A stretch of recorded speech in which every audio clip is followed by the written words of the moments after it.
Hey, thanks for joining me again for another edition of Time and Sand. And like I said in the last video, we've been away on a bit of a hiatus, and there's been a significant amount of time and sand in that time off. But now we're back in a brand new studio, and I want to introduce everybody to a friend of mine that I met along the way, and I didn't anticipate us becoming close friends, but I've come to really value this guy quite a bit.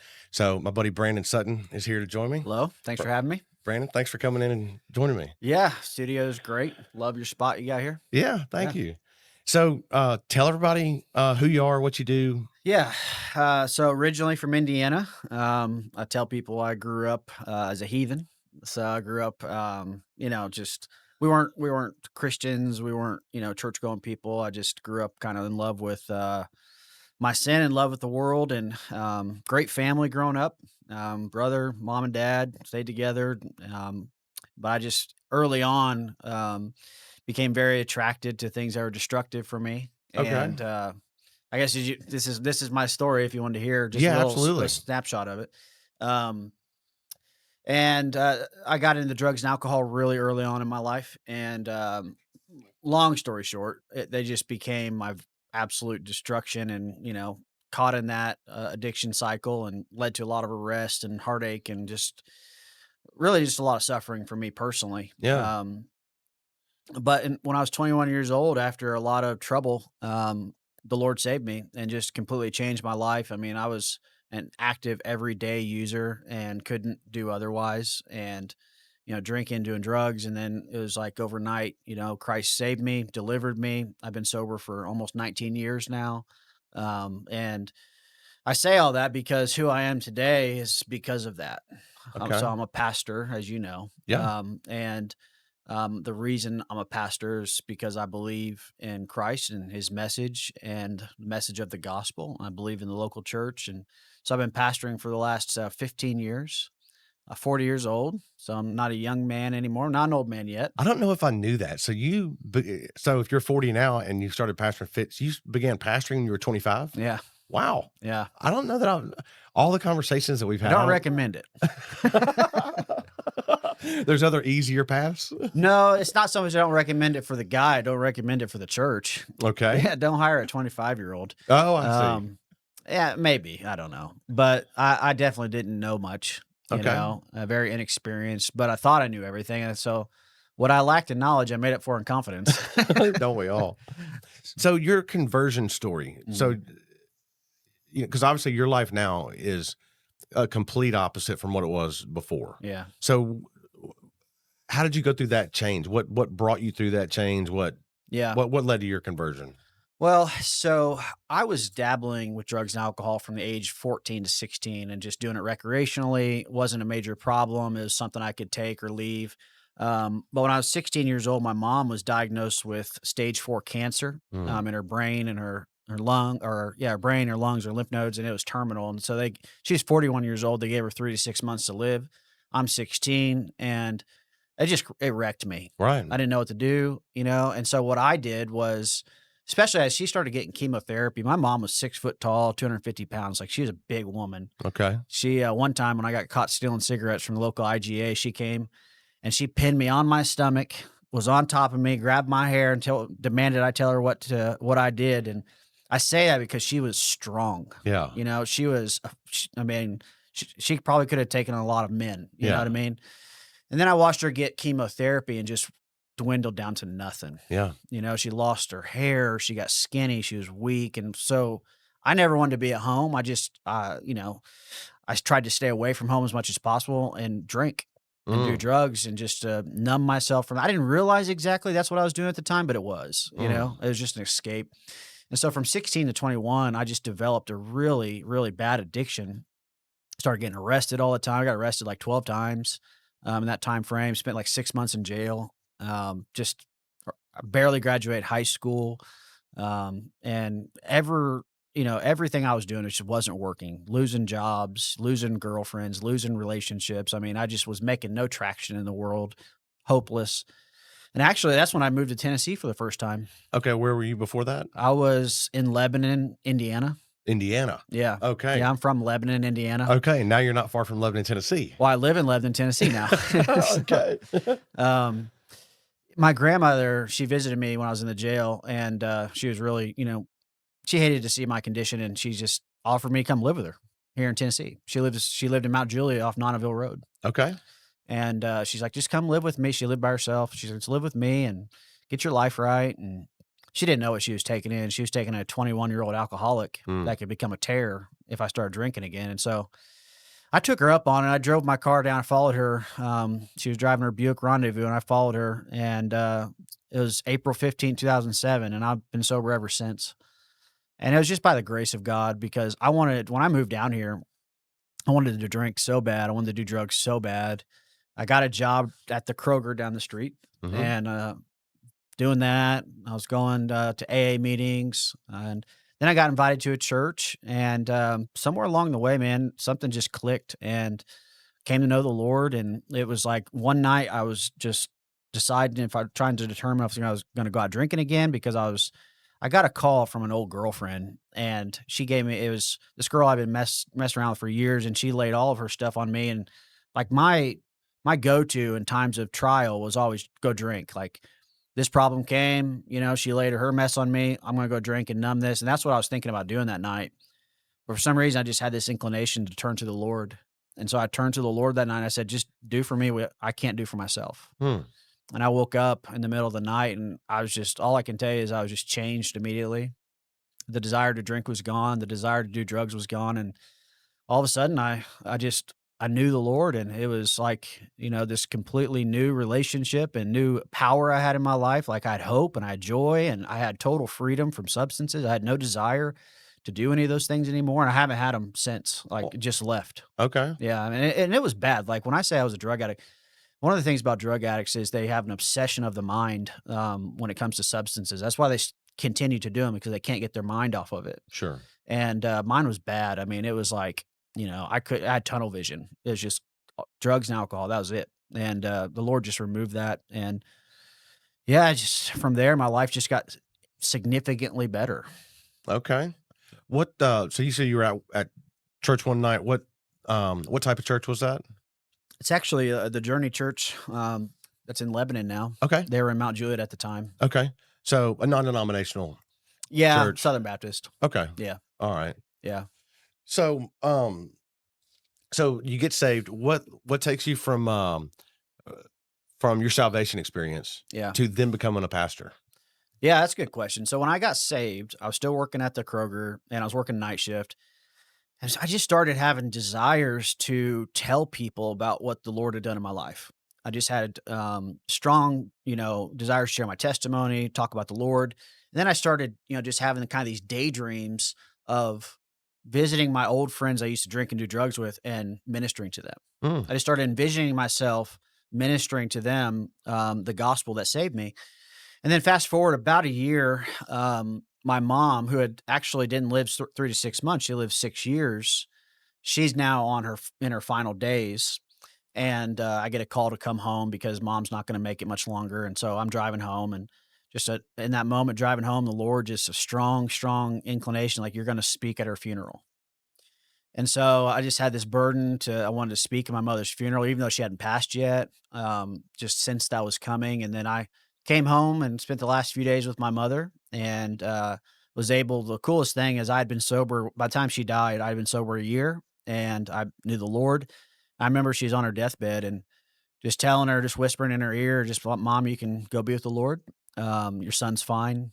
I know the Lord. My life is good now. And I think that gave her a lot of peace because she watched me decline. As she declined physically, I was declining spiritually, and mm, she saw me just, wasting away and throwing my life away. And then the last year of her life, she got to see my life turned around, and then she passed. yeah. So my first sermon was my mom's funeral, Wow. and on that day, 15 or so of my old friends showed up. And so that kind of daydream vision that I had of ministering to my friends came to fruition. Yeah. And now they hadn't seen me for at least year, 2 years, some of them, and the only person they knew is the guy they drank and did drugs with. So they haven't seen me for a long time. Now here I am at a church. They're all sitting in the back pews, And here I am at a church preaching the Bible and preaching about Christ because my mom was a strong Christian. Yeah. And so I'm preaching the Bible, I'm preaching about Christ, and they're just like, "Who is this guy?" you Right. know? And from there, from that day, I knew the Lord was calling me to preach the gospel. And so Okay. how did I get in ministry? And this I don't recommend either. I knew it's like any industry. If you want to do something, you kind of got to get into it. And so I knew if I wanted to preach, I needed to get into pastoral ministry. Yeah. And so that's why I pursued that. Okay. Yeah. So the first sermon that you preached was at your mom's funeral, Right. and then you just started becoming more active in your local church. Started. Yeah. So after that, I just pursued opportunities to speak. I took, so that church that we had the funeral at, the pastor invited me back to preach a couple times. Okay. And then I got opportunities to share my testimony and things like that. I met my wife that year, and then we got engaged the following year. And right when we got married, we decided I needed to go to Bible college. Okay. So I got married 2010, March 2010, and we got married. I started Bible college, and that same year is when I got a job as a youth pastor. Okay. So, and the job of the youth pastor is actually at my wife's childhood church. All right. So that's how I got into ministry, and from there, just been progressing and doing just increased work for the Lord, and now I pastor a church in Gallatin that I love. Yeah. Still preaching the gospel that I love, and serving the Lord. So the Journey Church is where you were when you got saved. Yep, 2007. And that's also the church that sent you out Yep. to plant the church that you're at now. Yeah. Okay. So tell us about that. So yeah, I got saved at the Journey Church, baptized summer 2007, and became really good friends with the pastor, and spent my first year as a Christian at that church, and then I moved back home the next year when my mom died to live with my dad. Helped him start a business in 2008, and we were living together, working together, playing golf every day. So it was a sweet time for me to spend time with my father, especially after his wife, my mother, just passed. That same year, I meet my wife and go to Bible college, and then I pastored once I got married. I pastored 2 years as a youth pastor, then 8 years as a lead pastor. Mm. And then after 8 years as a lead pastor, that's when Eric at the Journey, the church had obviously grown. It'd been 10 years or so since I left. He offered me a job to come back down to Tennessee to come on staff at the Journey. And so that's how I came full circle. Okay. It was basically I was here. They built me up. I went back to Indiana, pastored for 10 years. And then he said, "Hey, why don't you come work for me?" Okay. So that's a heck of a journey. yeah, it is. It is. Yeah. And then you're right. This past in 2024, that same church, the Journey, sent me and a bunch of folks out to Gallatin to replant a church. Okay. Yep. And I think you've told me there was 80 people. Yeah. So 40 adults and there 40 kids. Okay. Yeah. All right. Yeah. And you guys have since grown. I mean, I've seen growth. Yeah. Just in the few times that I've been there. Yeah. So what are you guys up to now? Started at about 115. Last Sunday at 173. Okay. Yeah. All right. Yeah. So good growth. So now you're in ministry, you're pastoring your own church. Mm-hmm. So what goals are you guys working on now? Some churches focus on missions, some focus on service projects, some focus on different things. So Yeah. where's your church focused these days? Big picture, we're trying to build the ministry so that we one day can replant other churches. So our big long-term vision is we would like to send people out just as we were sent out from the Journey to this church. This church was once called Grace Point. We replanted it. And basically what replant means is Grace Point was a dying church down to 30, 35 people. And instead of closing their doors, they allowed us to come in and restart their ministry. So now they got new leadership, new vision, new mission. And so countless churches need that, I mean, even people that are not church going individuals see churches all over the place that are just dying, and it's a sad thing. And so one of my big burdens is I want to try to reverse that. I want to try to, remedy that problem. So that's our big vision. I mean, other than that, we're really big into apologetics. We trained our people in apologetics. We modeled that for them. We believe in defending the faith. That's how we met, right? That's right. That's right. That's how we met. So you guys just finished up an apologetic series. We did. I saw a couple of pieces Yeah. Of that.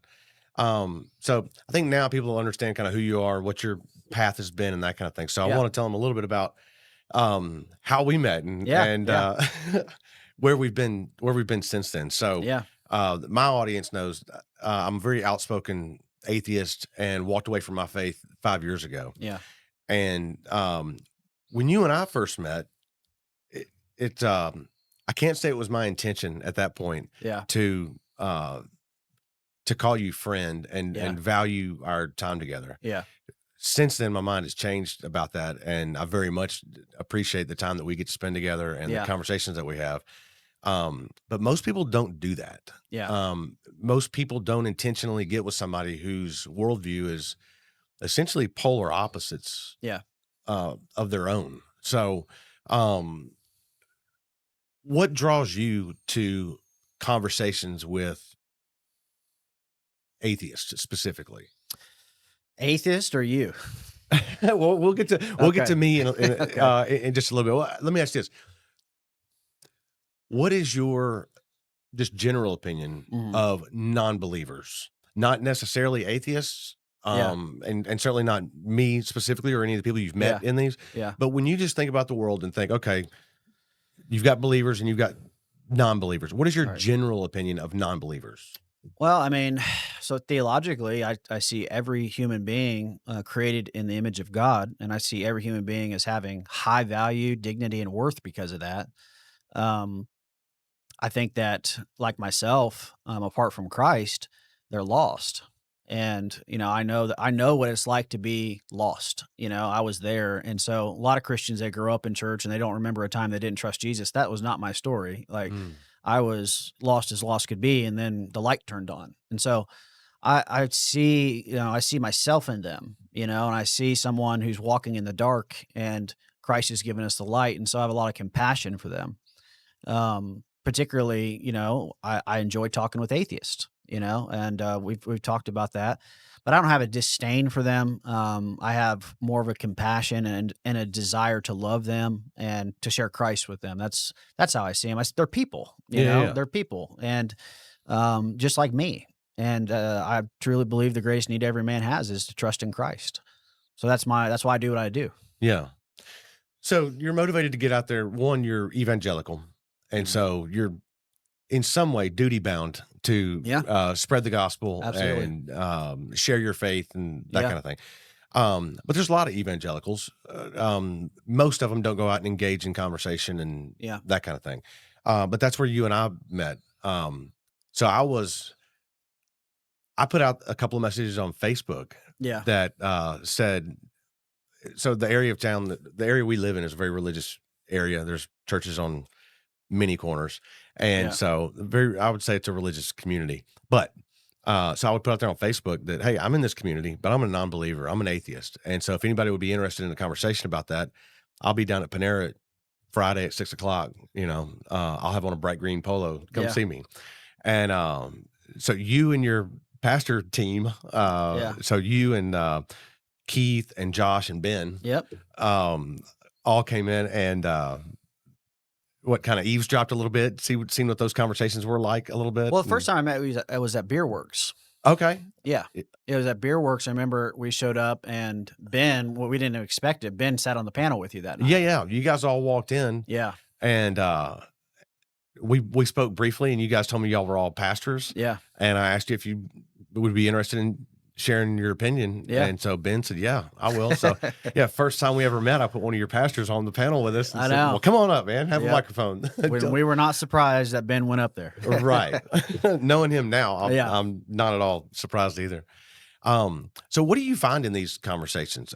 Um, First of all, having conversations with just general non-believers Mhm. is different than having conversations with people that have made a decision and said, "No, no, no, I'm atheist," or Yeah. I've intentionally made this decision and said, Yeah. this faith thing is not for me." Right. Um, so in having these conversations with atheists, what draws you to those conversations? Well, first and foremost is my desire and duty to share the gospel. I have again that love and compassion for the individual, and if what I believe is true, and if I really believe it, then I have to share the gospel, right? Yeah, you're like I said, you're duty bound, Right. So kinda. that, you know what I believe, and it's heaven and hell, and Jesus is the only way to heaven, the only way to avoid hell. So like that's a really serious message. I think it was Penn from Penn and Teller. You've probably seen that little clip where he's like, if you guys really believe this, then you should be telling everybody about it. And he's an atheist, and he's absolutely Mhm. right. And so many Christians, hold the key of the Holy Grail and they just leave it on their shelf. Right. So I feel duty bound, but also I love talking with people that I disagree with. Okay. And one of the reasons I love talking to people I disagree with is obviously everybody's committed to their worldview. Otherwise, they believe it. Otherwise, they wouldn't be committed to it. I believe Christianity is the most logical, reasonable worldview out there. And so I love to engage in conversations because I like to point out what I see as inconsistencies in other people's worldview and try to fill in the gaps with truth. Mm. And I like to try to point people to the truth in those conversations, as you well know. And I love to hear people articulate what they believe. Oh. So there's like when I said earlier, you're talking about atheists or you, I enjoy talking to atheists because of that gospel duty and because of that worldview apologetic conversation. Hmm. I like talking to you just because I like you. Right. I think you're, an enjoyable person to be with. And we have really good conversations, but yeah, I'm driven by the apologetic, I Yeah. love apologetics. I love to make an argument and I love to break down other people's arguments. It's fun to me. You and the more we get to know each other, it's crazy how many things we share in common. Um, we we both have daughters. Yep. We both live here in the South. Right. We both lost a parent Yeah. at a young age to cancer. Yeah. So we were both dealing with that around the same age. Um, we both love these conversations. We both like being challenged. And Yeah. we both like challenging other people and breaking down the flaws in their argument and Yeah. that kind of stuff, and exposing some of our own at the same time. Yeah. So I don't know if you've ever had this question before. So Okay. how do you think non-believers think of you? I guess it depends on which one you ask. Okay. But me personally, or just Christians? Or me personally? Yeah. I guess it depends on what setting they see me in. I hope people that watch this see somebody who is joyful and truly convictional, believes what he's saying, but also is kind about it and gentle. I'm not always that way. I've failed at that. I think there's been times when we've done Conversation Coalition. I've been on panels where people probably look at me and think that guy's a jerk, you know? um, I'm sure some of the things that we believe, people think we're crazy. Hmm. People think we're weird.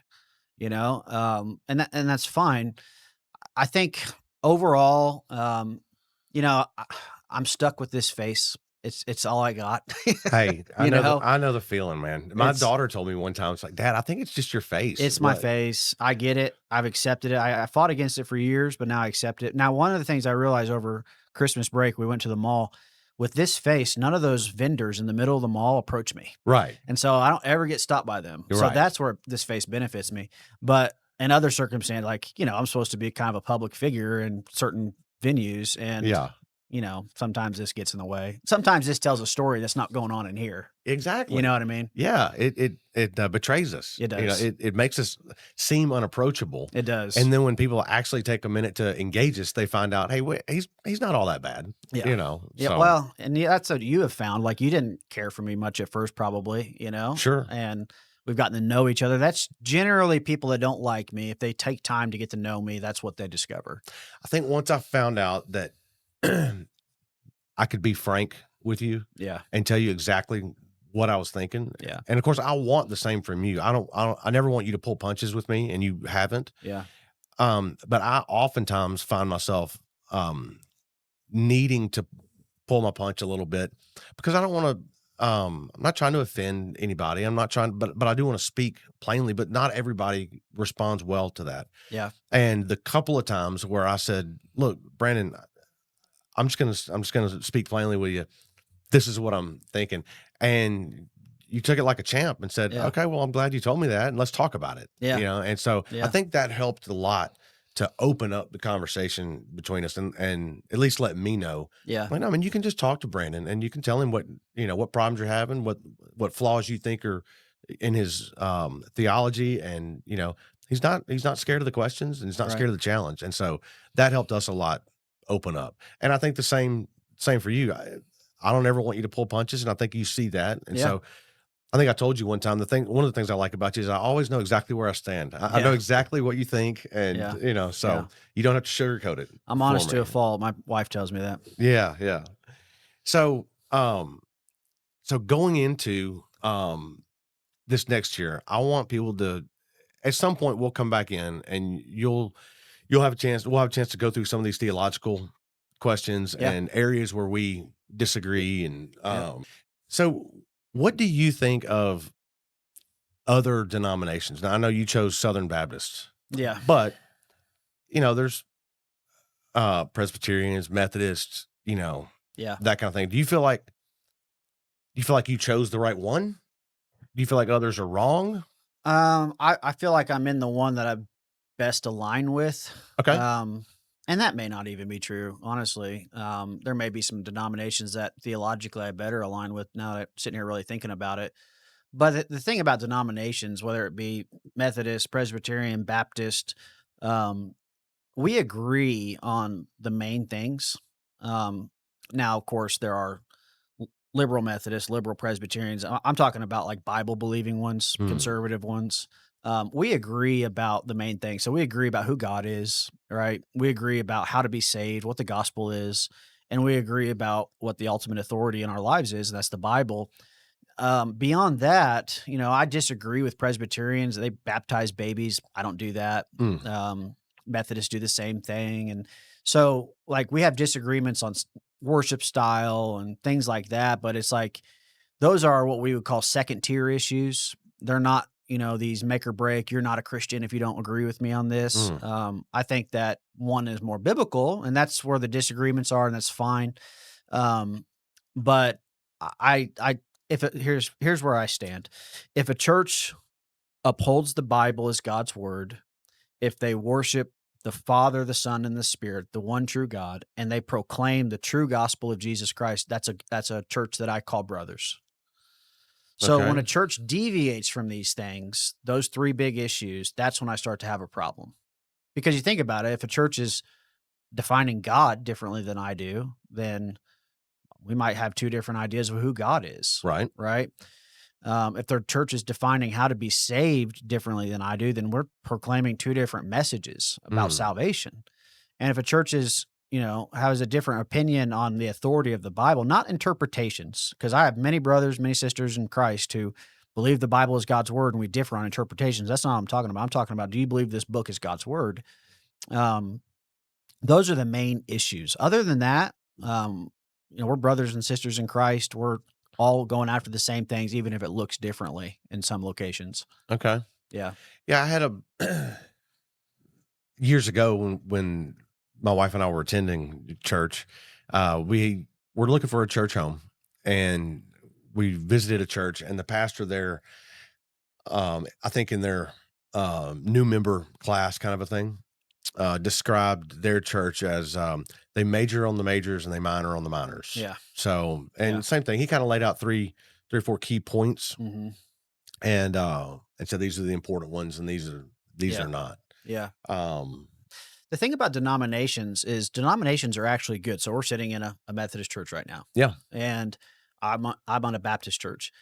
That doesn't mean that one denomination is completely off and the other one's right. It's the reason they're good is because it allows people to worship according to their conscience.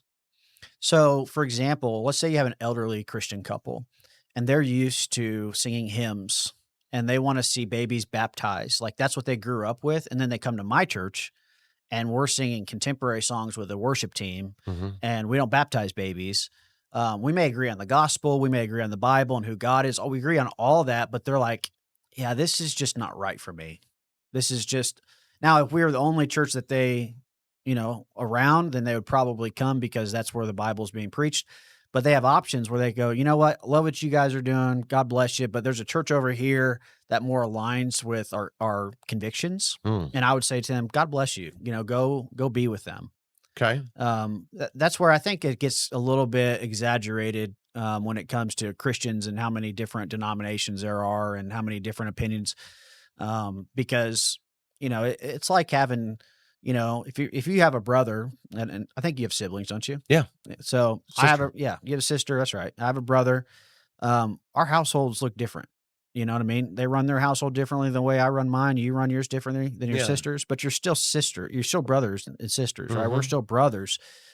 We just do things a little differently. Sure. So that's how I look at churches. Mm, Now, there's some churches that, affirm things that I don't affirm, and it's hard for me to align with them on that. mm. Um, but for the most part, I would say, especially here in the South, for the most part, we agree. I think the main reason why a lot of people look at it as though there's conflict or incompatibility maybe Yeah, between these different congregations is because a lot of believers proclaim it with such yeah, confidence and such vigor. yeah, And then you go to the church down the road and they either disagree with it yeah, or they say, that's really not important. That's just those guys focused on that thing. yeah, And let's just say babies being baptized. yeah, If I asked somebody that was of that uh, denomination, why do you do that? Or what's the scriptural basis for that? I'm sure they would give me chapter and verse and yep, probably go on for 20 minutes about the importance of it mhm, and how they know it's right and all these kind of things.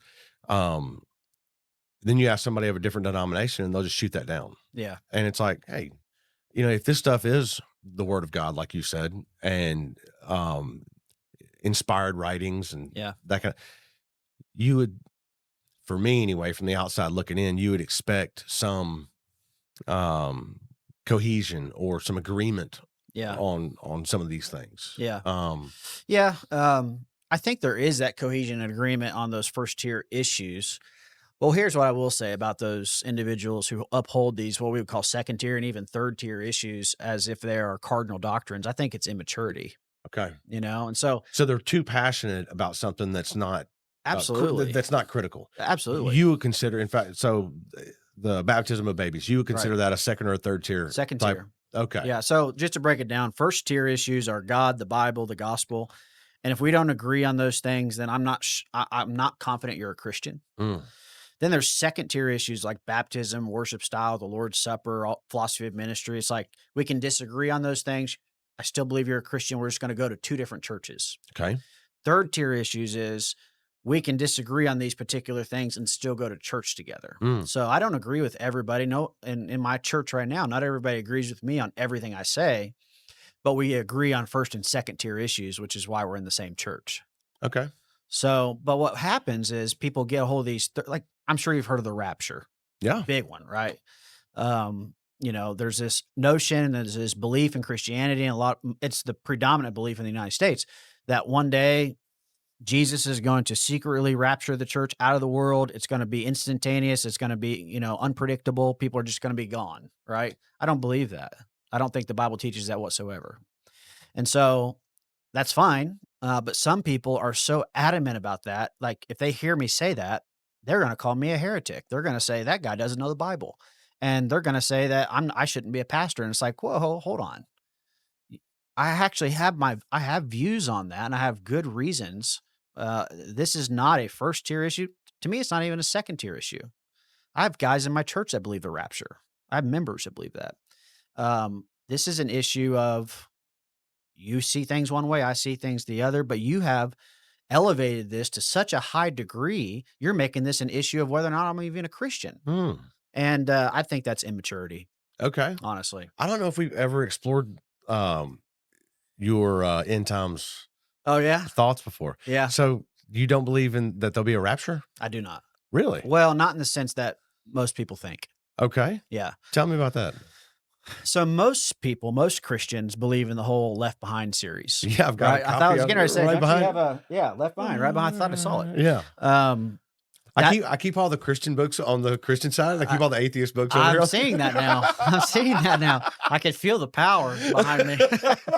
I want you to feel supported, you Yeah, know? I appreciate that. Now I Yeah. know I'm on this side. I'll pick up a Lee Strobel, or actually, you I gave me a did. copy of Lee Yeah, I Strobel's. Okay, did. I'll put that over there, you Yeah. know? When I finish it, I'll put it over there for you. Okay. All right.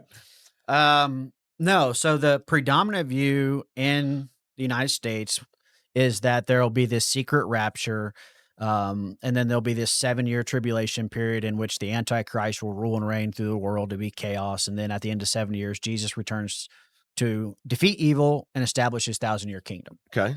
I don't ascribe to that. Okay. I don't believe there's going to be a secret rapture like Tim LaHaye's Left Behind. And that's the thing. Like Tim LaHaye's Left Behind has had a huge impact in this culture, huge Sure. in the church too.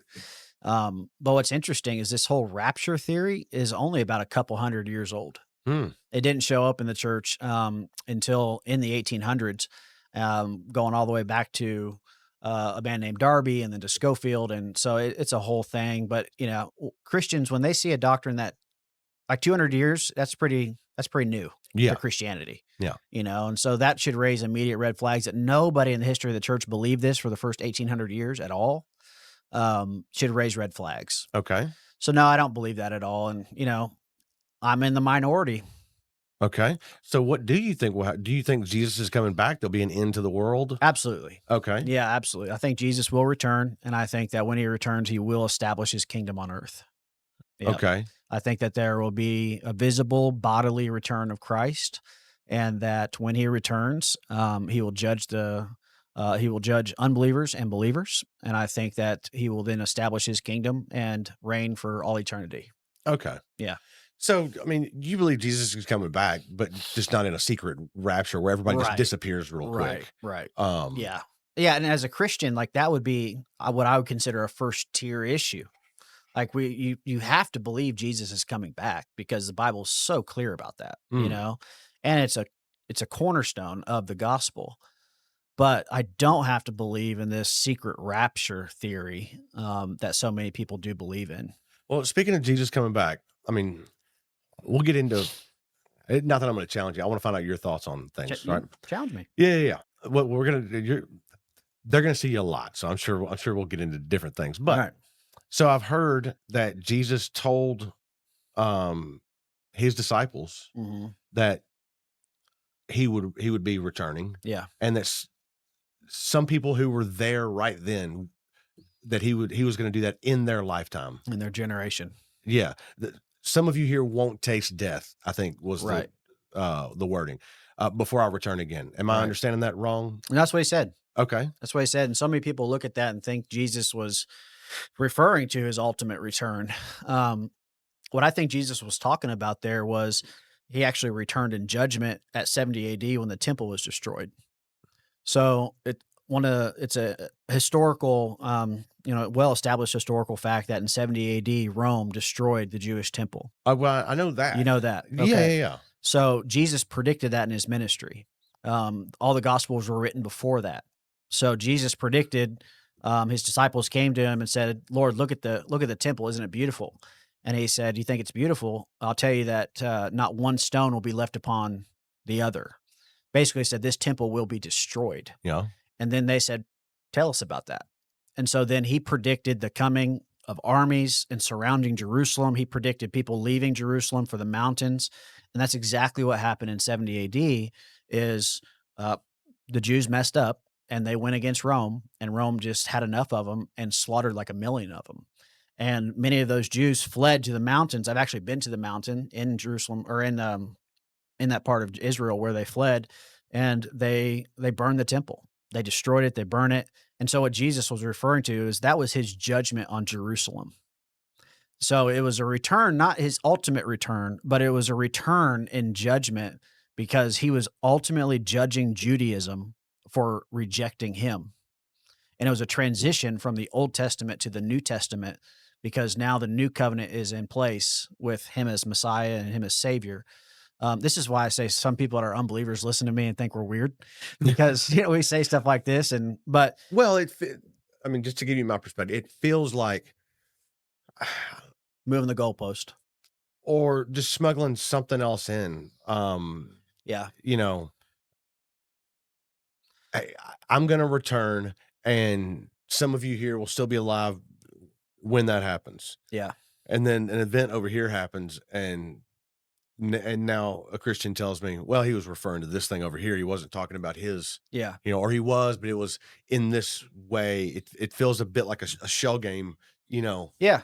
Yeah. Um, Well, if you look at that statement he made in isolation, then I can see why it feels that way. okay. But when you look at it in the bigger context of that chapter, like Mark chapter 13, Matthew chapter 24, and so forth, you begin to see a bigger picture. When were those written? So the Gospels were written anywhere. Mark could have been as early as 45, but the Gospels 60s, 50s, 60s.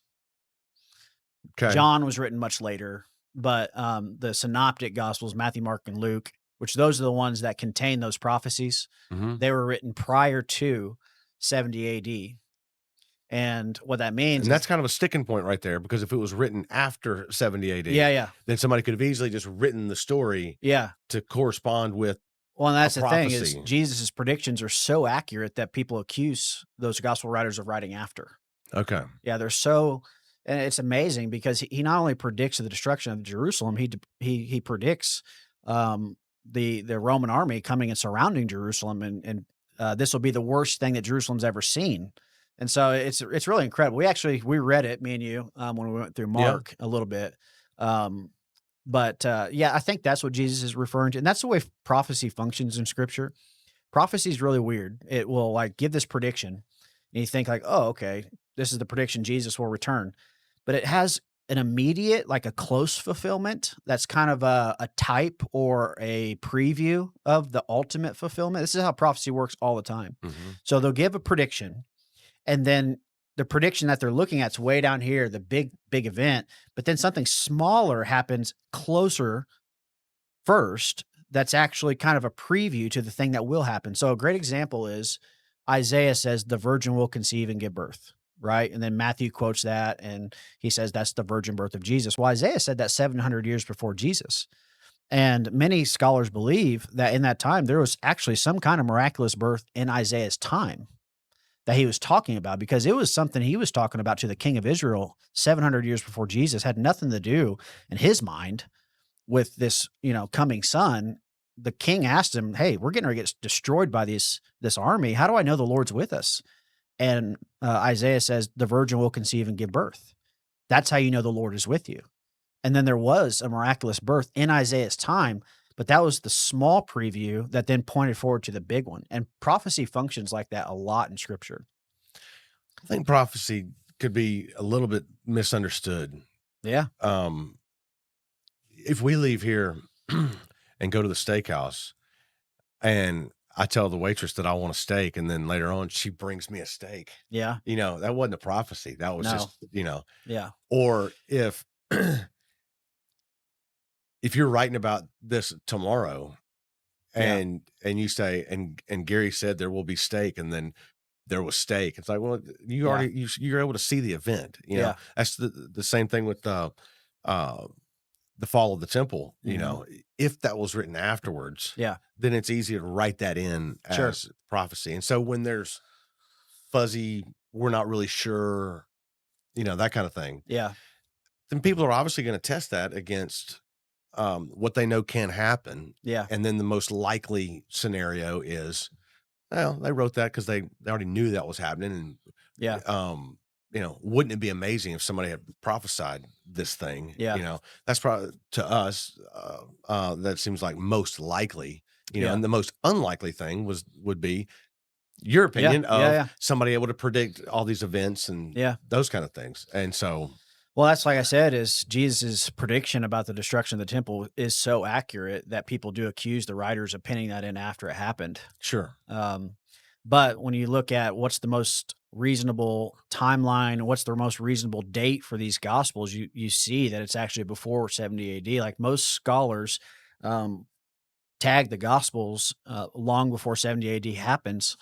And so, and also what's really interesting is that when Jesus made that prediction, Rome, I mean, Roman, the Jews were fine. Like, the Jews didn't want them there, but they were Roman occupied. It was peaceful. Like, Rome was a very peaceful empire for the most part. They had the saying Pax Romana. And so it was, they want peace until you mess with them. Yeah. You know what I mean? And so the Jews messed with them. They had zealots. They had people that rebelled. They had people that were tired of being Roman occupied, and they got put down for it. And they got their temple destroyed, and it's never been rebuilt. Okay. Well, I might dig into that one, You should. some more. You should. When you and I were going through, so you and I sat down and went through the Gospel of Mark. You asked me if I would be willing to go through a Bible study with you. Yep. Absolutely, of course, and I'm glad we did. Yeah. I'm happy doing it again because it was I enjoyed it, and I learned a few things going through it. I read things that I hadn't read in detail, Yeah. and you and I were going over it chapter by chapter, Yeah. as we went. And this is one of the memories I hold of these conversations with you is when I read 3 chapters. You and I got together the next day, and we sat down. I think we were at the park or something, and I said, "Man, this was the first time reading these where I felt like in my mind I viewed Jesus as Yeah. deceptive, Yeah. deceitful. I think I may have Yeah. even said." And you said, "Why is that?" And I said, "Well, the disciples asked him." Why are you teaching? Why do you talk to the people in parables? All right. It's confusing. They don't understand you. And then Jesus said, "Yeah, I'm talking to them that way, and I'm using these parables so that they won't understand." Yeah. Um, you and I had a brief discussion in which I said, "Well, that seems counterintuitive. If he's supposed to be spreading this message, he's supposed to be talking to these people, and if you're wanting a relationship with these people, um." then it seems like they should understand it. They should not be confused, Right. And you said to me, "Well, you're acting as though the relationship with you is the most important thing." Yeah. And I said, "Well, I thought that was what this whole thing was about." I do remember that. And then you said, "Not at all." And I said, "Well, what is the whole thing about?" And you said, "For his own glory." Yeah. I thought, wow, Yeah. okay, well, Yeah. um, and I left that no more impressed. In fact, I think I said, "Well, that makes the whole thing even worse." I mean, if you're going through all this and, Yeah. these are people's eternal lives at stake, eternal destinies at stake, Yeah. and it's not to save them or to have a relationship with them, but instead it's just to glorify yourself. Mhm. That seems like a monster to Yeah. me. It seems something terrible Yeah. to me. What do you think God should do? Well, I don't believe that it I don't believe that God is real. I know, but Okay. implicitly, you have an idea of that's not right. It should be Mm, X, right? yeah. So what is X? Oh, so I can put on the hat if Yeah, put on the hat. yeah, if for me, if God was real Mhm. and wanted us to know that, Yeah. right? Yeah. Then he would make himself known. Yeah. Um, Yeah, we've talked about that. because there are people that are not they don't hate God. They're not rebelling against God. They're not afraid of living a pure life. They're not afraid that, a lot of people live perfectly fine lives Mhm. as they are. They help people. They're good to people. Yeah. They do right by their neighbors, their spouses. Um, they're good people. Yeah. So they don't shun a God or anything like that. If God wanted a relationship with them, and especially if some faiths don't all follow this, but the idea of eternal conscious torment, Mhm. if he's going to send them to hell, if they don't have a relationship with him, I would make yourself known. And Yeah. I've had a lot of believers say, well, God's made himself known in 3 ways, right? He's written it on their hearts. Mhm. I have no idea what that means. Yeah. Um, he's demonstrated himself in creation. Yeah. So in other words, you can just look around the world and know God. Yep. I don't know where they get that. Yeah. And then the third way is he's provided his word. Yeah.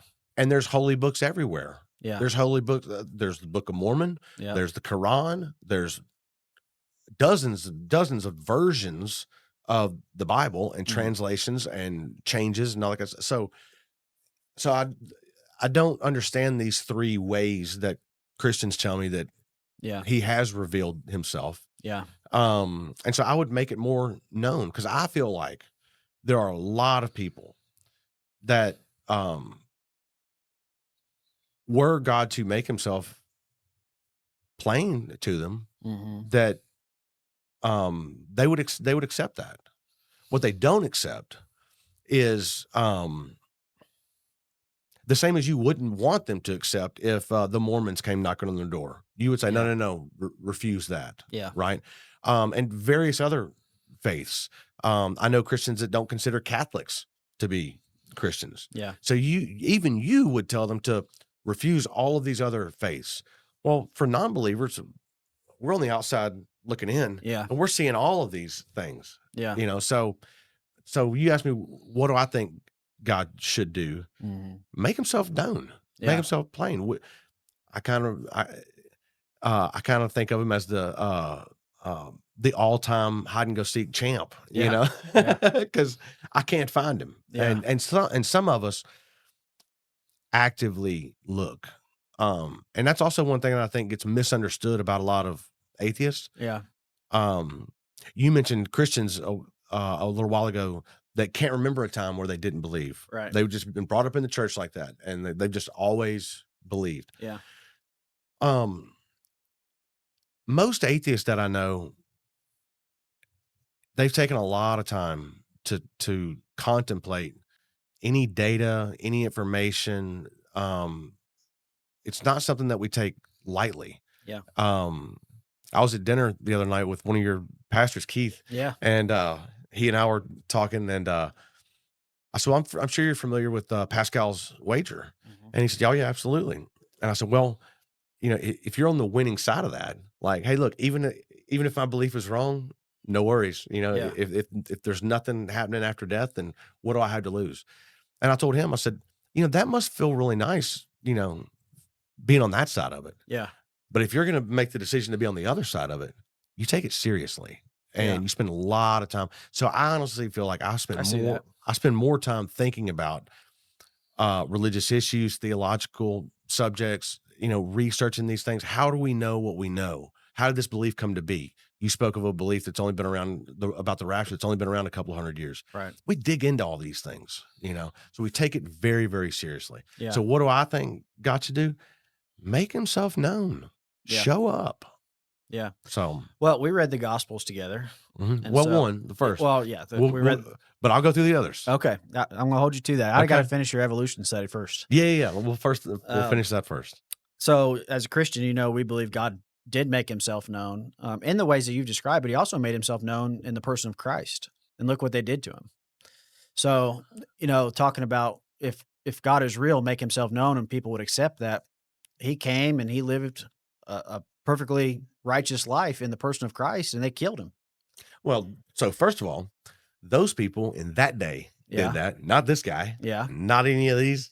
You know what I mean? Yeah. So give us a chance to make better decisions than those people, Fair. right? Yeah. I feel like as a society, we're making better decisions than those people in general. Okay. And so give us the chance to make that decision. Yeah. So we didn't do that. Yeah. So, Do you think you would have followed Christ? I don't know. I don't follow any itinerant preachers today, especially not if they're there's plenty of guys around now Yeah. that are claiming to do miracles and heal people, and those kind of things. And I've met some of the people that follow those. I've met Yeah. a guy that follows Benny Hinn Oof. pretty religiously, you would Yeah. say. Big fan. Yeah. And I think all I told that guy was, I'm gonna need that jacket. The one he waves at the crowd and they all fall down. Yeah. I'd like to have that jacket, Well, But no, I don't think that that's the only way. If Jesus showed up, would I follow him? I don't know. yeah. Right. Um, I don't know if that would be the thing that convinces me. Yeah. Right. And a lot of people go, what do you mean if you saw Jesus and you saw somebody doing miracles, that wouldn't be enough to convince you? I've been to magic shows. I've seen I've seen magicians disappear entire like 747s, Yeah. cut women in half. I mean, all kind of various things. So I would wonder first if I'm under if there's some sort of an illusion taking place. Sure. Um, I would wonder if my sugar was low and my mind was starting to go a little bit, that kind of a thing. So I don't think that a person, Jesus, would necessarily convince me. I also don't think that that's the only way to convince me. Yeah. Right? You and I have talked about this before. If I could, if I've got some sort of a blemish somewhere and I could say a prayer or do a thing and watch it be healed right then. If I could walk outside and look at the clouds and say, "Hey God, if you're real to me, you know, spell my name in the clouds or just give me any kind of a sign." Yeah. And the thing is, the one who does know, according to your worldview, the one who does know exactly what would convince me in a split second is God, Yeah. and He doesn't do it. Yeah.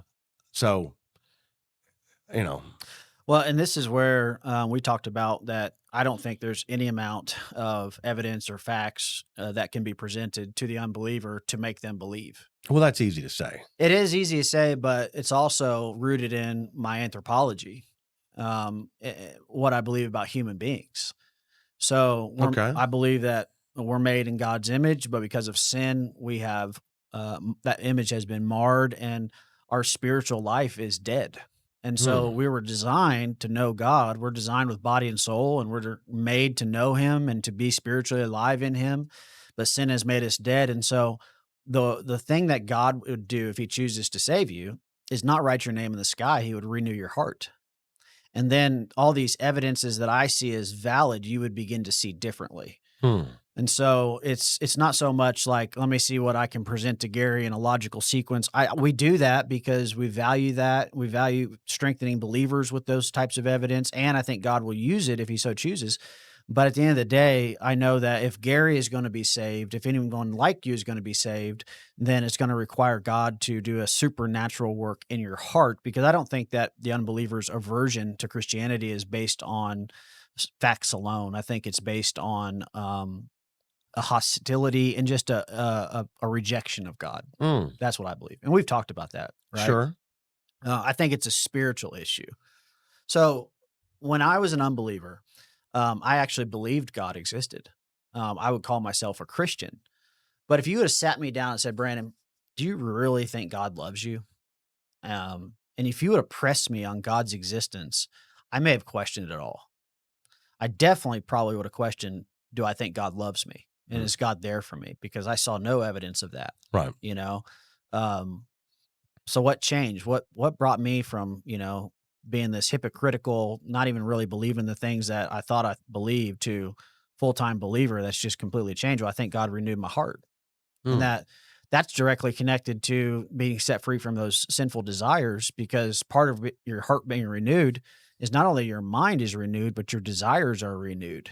And so that's what must happen in every single unbeliever, is that it's not evidence, it's that there has to be a work of God in their lives to open their eyes. But what about people that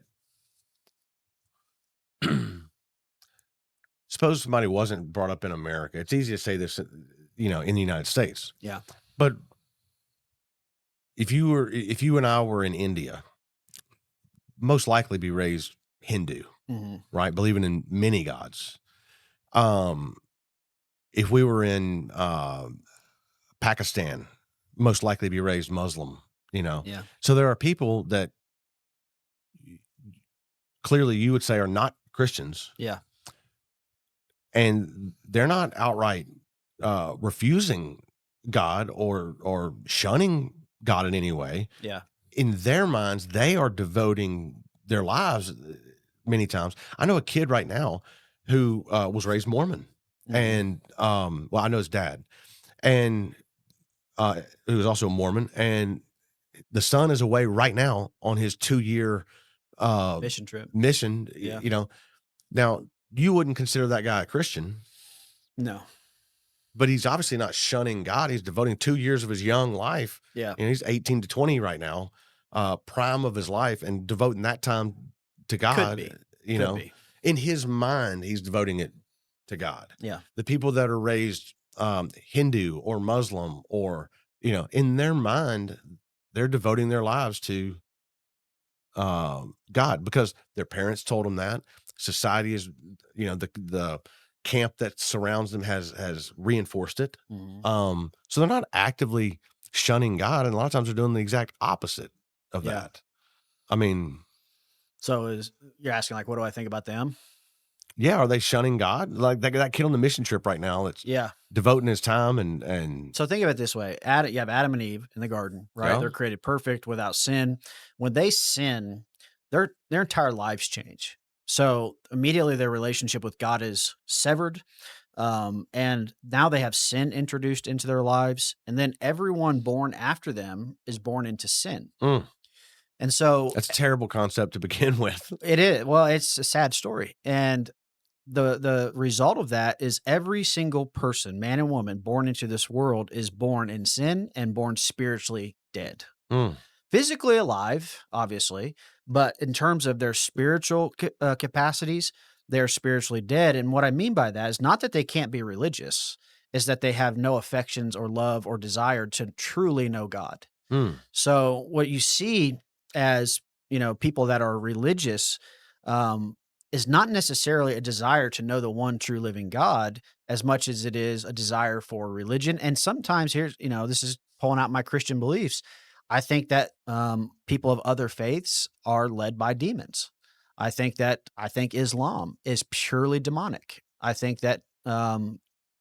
Uh, I think that Allah is a demon. I don't. I not so when these people pray to their God, I think that they're actually interacting with a spiritual being, hmm, and I think that when they perceive some type of spiritual connection, I think they're perceiving that rightly because it's real. mm, And so that's why God comes and saves whom He wills. So here's what I believe: every person ever born has been born after Adam and in sin, and God has every right to say, you know what? Because of what Adam and Eve chose, that was what everybody would have chosen. God takes them and makes all of humanity, they're the representatives now. So Adam represents you mm, before God. And he made a really bad choice because God, in his mind, says, well, Gary, if you would have been in Adam's spot, you would have done the same thing. So I'm going to judge you for the sins of Adam. mm. Now, I know you don't like that, Mhm, but it's a terrible concept, yeah, yeah. but Your daughter couldn't do anything so bad today that you would punish her kids and her kids' kids. true, but I'm not holy and wise like God. So God looks at the entire mass of humanity and he can do one of three things. He can save That them all. just 3? Well, I wanna make sure that I heard you say that God had 3 options and not a dozen, and definitely not when I break it down, I think you'll see why. okay. So you have the whole mass of humanity, everybody who'll ever be born, they are born into sin. They are born represented by Adam and Eve who failed God terribly, Hmm, right? And so God can do one, he can save all of them, bring them all to heaven, right? okay. Two, he can send them all to hell. Or three, he can save some of them. And so because God is the creator who is holy, he has every right to make whatever decision he wants. He has chosen, according to scripture, to save some of them. Hmm, He has chosen to save a select few that he has decided to have mercy upon. And that's why I believe, like you're saying earlier, it's all for his glory. Salvation is of God's sovereign prerogative. Those who are truly saved, it's because God chose to save them. hmm. So are you a Calvinist? Yes. Okay. Yeah. You didn't know that about me? So I just read something the other day that kinda broke it down for me a little bit, Yeah. and I was like, "Wait a minute, Yeah. like, he's already chosen?" Yeah. So, like, if I have another kid tomorrow, Yeah. God's already chosen whether or not he's gonna save that kid? Hmm. He has. Well, think about this. One of the things I like about you is that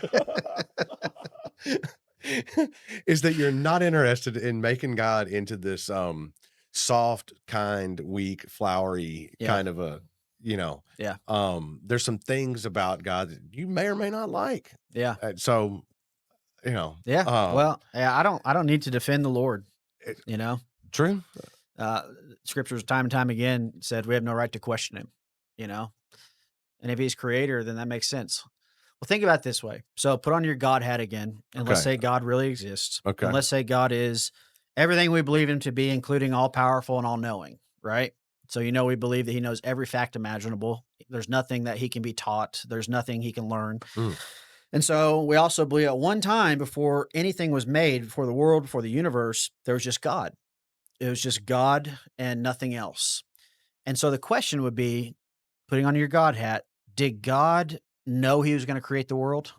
Mm. Yes, right? He has to. Okay. Because again, God can't learn, God can't grow, right? He's perfect. Hmm. And so, did he know he was going to create the world? Yes. Did he know he was going to create people? Yes. Did he know those people would sin against him and that they would be under his judgment? Yes. Did he know who would trust him and who he was going to save? Yes.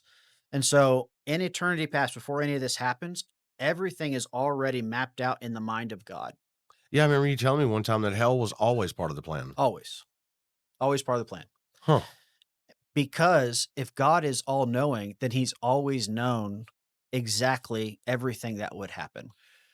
And so then if he decides then, okay, this is the world that I see in my mind, this is the human history from beginning to end, and he pushes that start button to create it, then he's already ordained it from the beginning. Why do I, what passage is it where God says that he regretted doing, and I forget what it was, making somebody or regretted? Yeah. It's Uh, in a couple of places. One is in Genesis when he made man.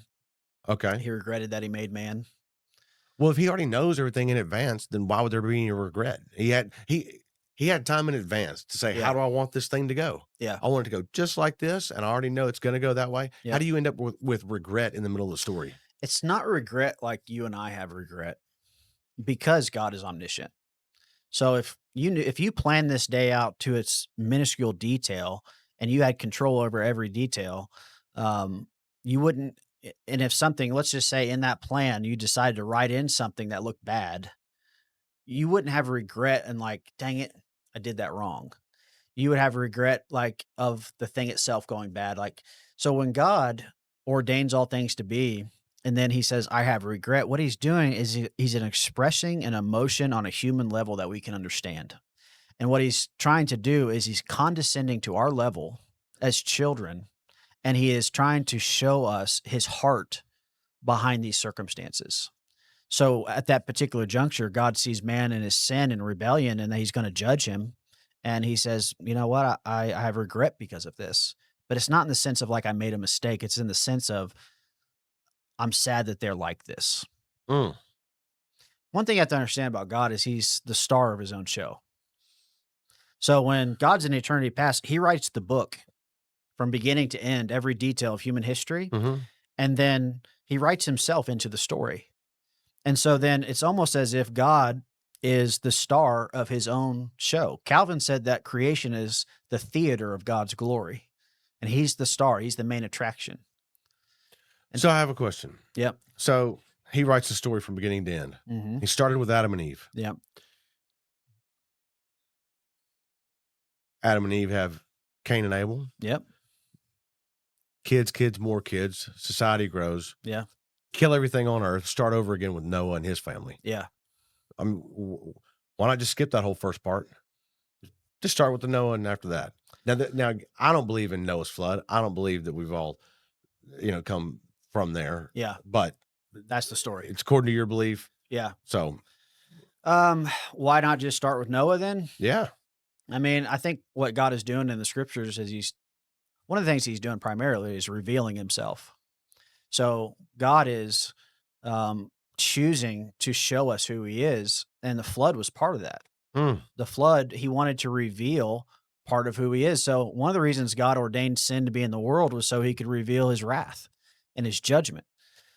So if all there ever was perfect paradise with Adam and Eve, there'd be no cause for God to demonstrate his judgment, his justice, his anger, his holiness in ways that manifest only against evil, his goodness against evil, right? Yeah. Righteousness and wickedness. Like there would be no way to demonstrate and there would be no way to demonstrate the depths of his love, because the depths of God's love is seen at the cross of Christ. And the only way the cross of Christ happens is if sin happens. And so the reason God ordained sin ultimately was for the cross. Yeah, but you said the depth of his love in relationship with his primary focus is glory for himself. Right. But here's the good news about that. The reason God the reason it's good news that God pursues his own glory is because our eternal joy is attached to that. So in his pursuit of glory, what does he do? He sends forth his only son to die for sinners, to rise from the dead, to save them from their sins for eternal joy. So, and that's where he receives his highest praise, and that his son made this sacrificial offering of himself. Now people worship and praise his son, which brings him glory. And now he's receiving maximum glory through his son, and we receive all the joy. So if you and I stood on a stage and said, you know what? I'm the most important person here. I deserve all the glory. We'd be egotistical monsters Okay. because our pursuit of our own glory does not help other people. God's pursuit of his glory does help people. It saves people. God could have chosen to receive all of his glory by sending us to hell if he wanted to, Mm, but he chose to receive his glory in part by saving us. mm. That's why God's pursuit of his glory is good news. Okay. And that's why there's hope for you, is that God wants to be glorified in Gary's life when you trust Christ. Well, may, maybe he'll be glorified through all the conversations I have with believers, Well, maybe so. and you guys getting a chance to spread your message and that kind of thing. Yeah. Um, I'm not sure. I'll say this: Yeah. if he was ever made clear to me, Mhm. then at least I would know then that he was real. Yeah. So now then I'd have a further decision to make as to whether or not um a being like that I considered worthy of worship and praise and Yeah. that kind of thing. Um there's no rule that says that being couldn't be uh a hideous, Sure.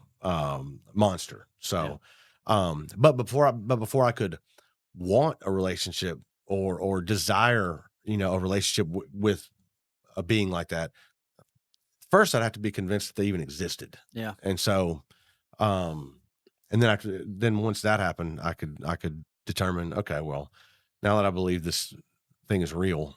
And didn't you for a while maybe just a little crack in the door to theism? We had a conversation where it's Recently?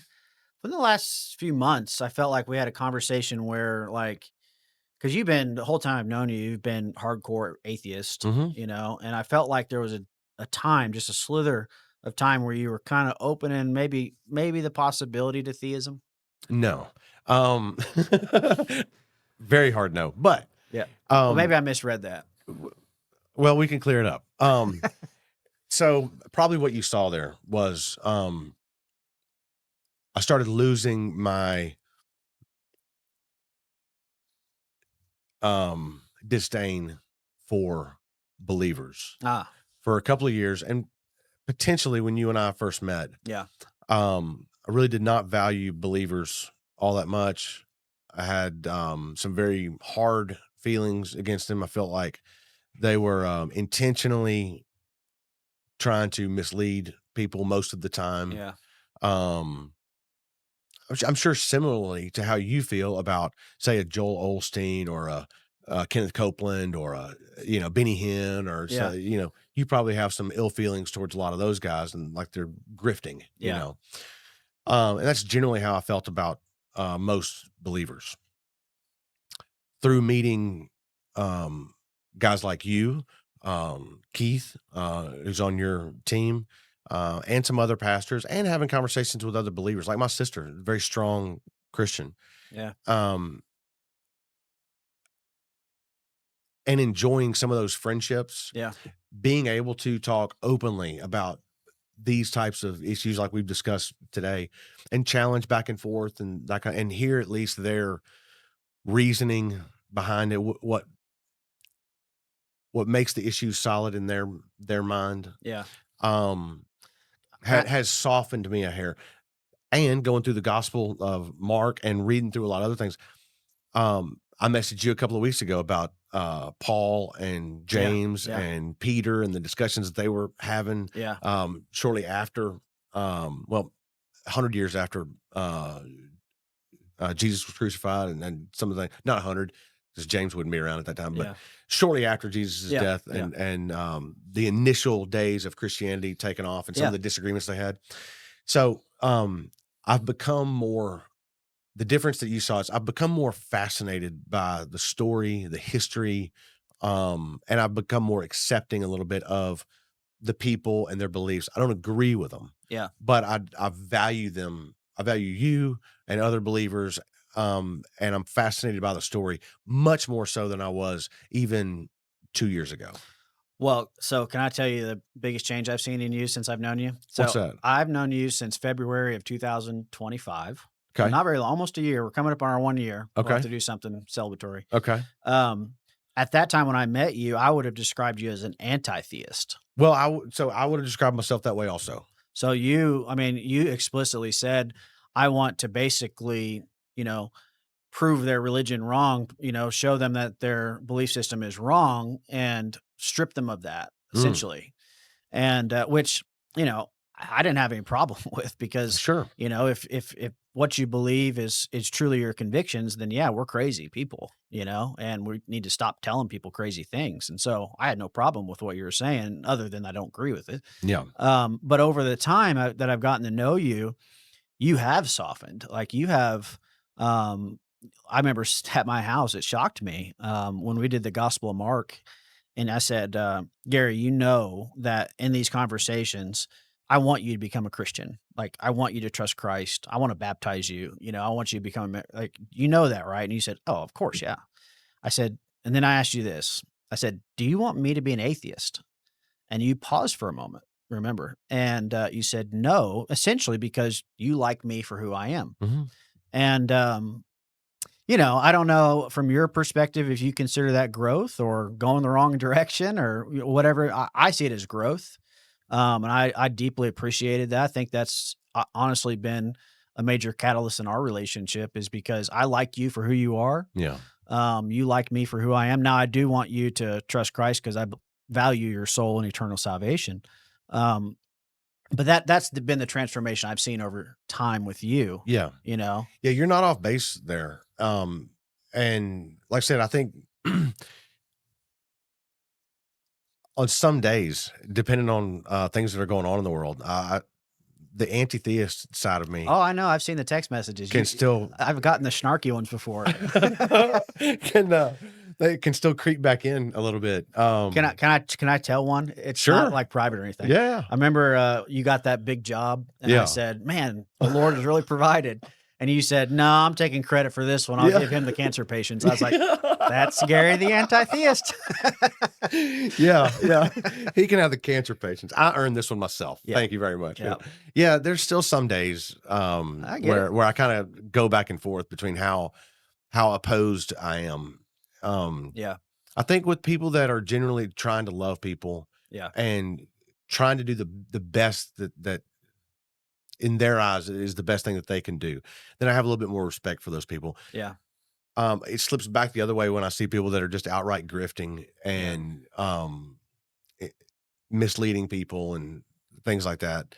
Um, th- Well, I wanna say, that you have had a positive impact on my life personally in many ways.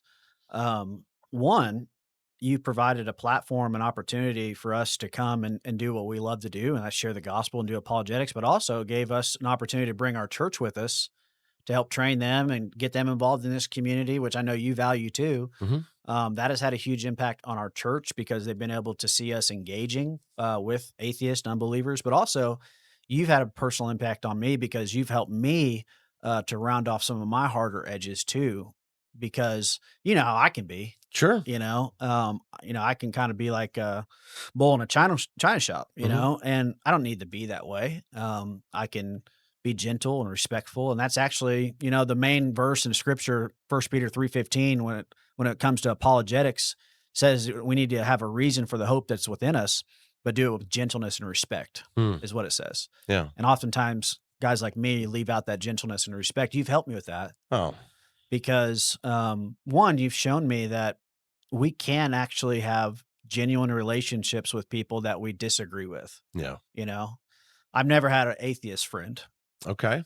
I've engaged a lot of atheists, but I've never had a friend atheist. Okay. So you're the only one. I never knew that. Yeah. All No, right. you're the only atheist friend. Well, hopefully I've represented us well and given you a reason to engage plenty more atheists. Yeah. I cannot guarantee you that they will all be well behaved. I'm sure they won't be. Same as you can't Same as guarantee. Christians. It's Yeah. same as Christians. Yeah. Yeah. People are people, Yeah. So I think it speaks to you and I individually that we can have such different worldviews. Yeah. But at the same time, intentionally come together and have the conversations about them, and nothing stays off the table. Yep. I don't feel like there's a topic that I couldn't bring up with you or that would be offensive if I brought up, Yeah. Same. So I hope that continues. And I hope these guys get to see you 100 more times. And I try to put on my best behavior so they'd be willing to watch me again. I'm sure they will. But again, you don't pull punches. You say exactly what your Yeah. belief is. And I think that's good. Yeah. So Thank you. you'll come see me again. Absolutely. All right, buddy. Yeah. Let's get out of here. Thanks, man. Thanks, Appreciate buddy. you.